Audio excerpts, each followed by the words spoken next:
Hello, everyone. Today, I've got three fantastic anthologies. I love short stories. It's really a different kind of art form than long form horror because you're usually dealing with 4,000 or 5,000 words and you have to create a story and a sense of dread in such a short amount of time. That is a whole different mindset, I think, writing those than it is a novel or a longer form horror. And I always appreciate a good anthology of short horror stories. And I've got three for you. Two of them are already out, and one of them is a pre-order that you can get next month. And these are three you don't want to miss.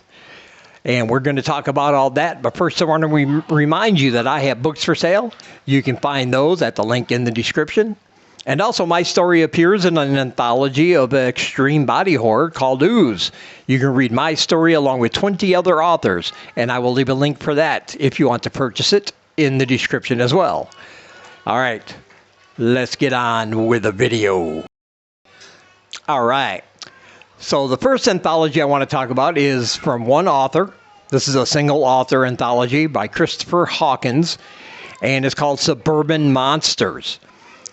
This one just released a couple weeks ago, and as the title implies, it deals with all the horror that surrounds suburbia. You know, the seemingly normal, everyday, 9 to 5 stuff that we live with every day, right? But behind all that normality lies terrors. And what this anthology does is explores all of those horrors that lie behind the normalcy, which I really liked. And there's a wide variety of stories in here. What I really like is that they're all kind of written different stylistically, from different viewpoints. You know, you got first person, you got third person. You got some that are more subtle and creepy. They kind of sneak up on you, and some that are more in your face. There's really something for everyone in this anthology. There's a story about a girl who has been insulted by her mother her whole life because of her weight, to the point now where she's almost a shut-in, and she decides to take care of that fat problem on her own in a very horrific manner. There's a story in here about a woman who tries to find her creativity again by getting rid of the man who took it away, her husband. And she uses something from the sea, under the sea, to help her accomplish that.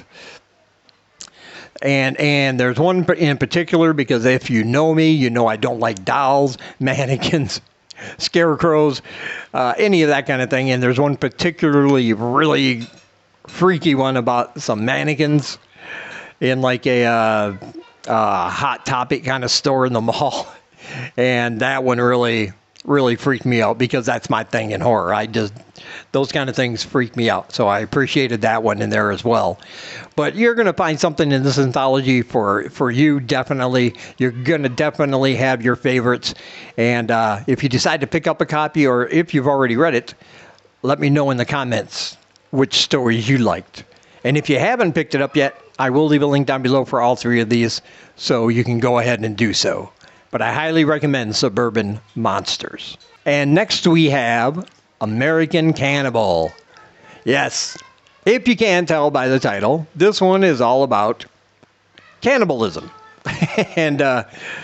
But these stories are great for a number of reasons. One, they're not just about straightforward evil people, psychopaths who just want to eat your face off or anything like that. There are different reasons for the cannibalism in these stories. Whether it is a straight up evil psychopathic person that wants to eat your face, those are in there. But also cannibalism as a form of survival, either for yourself or to ensure a loved one survives. There's cannibalism in the form of magic in some cases. And a lot of these stories take place and are kind of alternative versions to different past events that have actually happened in history. So if you ever wanted to know, is there a link between cannibalism and the assassination of JFK, for instance? this book will help you answer that question. Another thing I really liked about this is that it is in a chronological timeline. So we're going to start out by stories way back like in the Wild Wild West. And each story will get progressively more modern until we're up into the modern days. And like I said, some of these hit on different subjects and different real historical events and puts a spin on them from this subject of cannibalism.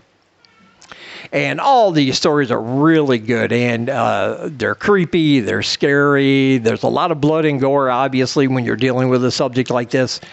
And this whole book lets us know that humans are actually the real monsters most of the time.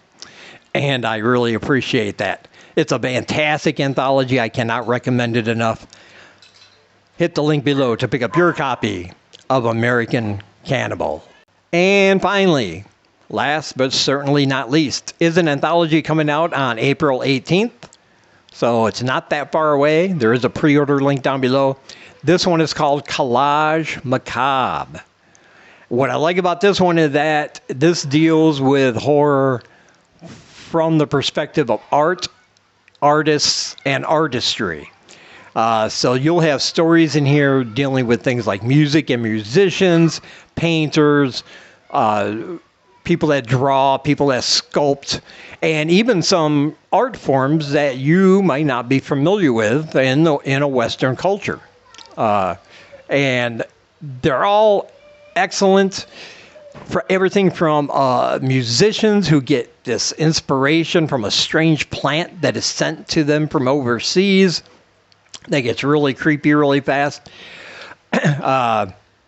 We have paintings. Paintings are almost like dolls sometimes. If you've ever been in a situation where you see a painting on a wall and the eyes just seem to follow you no matter where you go, you get that kind of creepy feeling.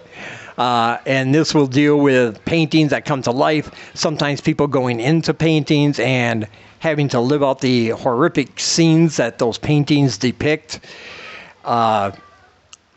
And there's just every aspect of art or artistry is covered in this anthology. It's really good, really excellent.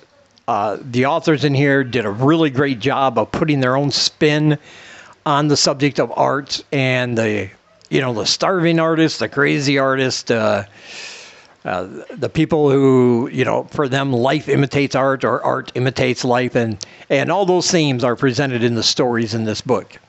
It's really excellent. I didn't know if I would like it at first. I didn't, because art is really not my thing.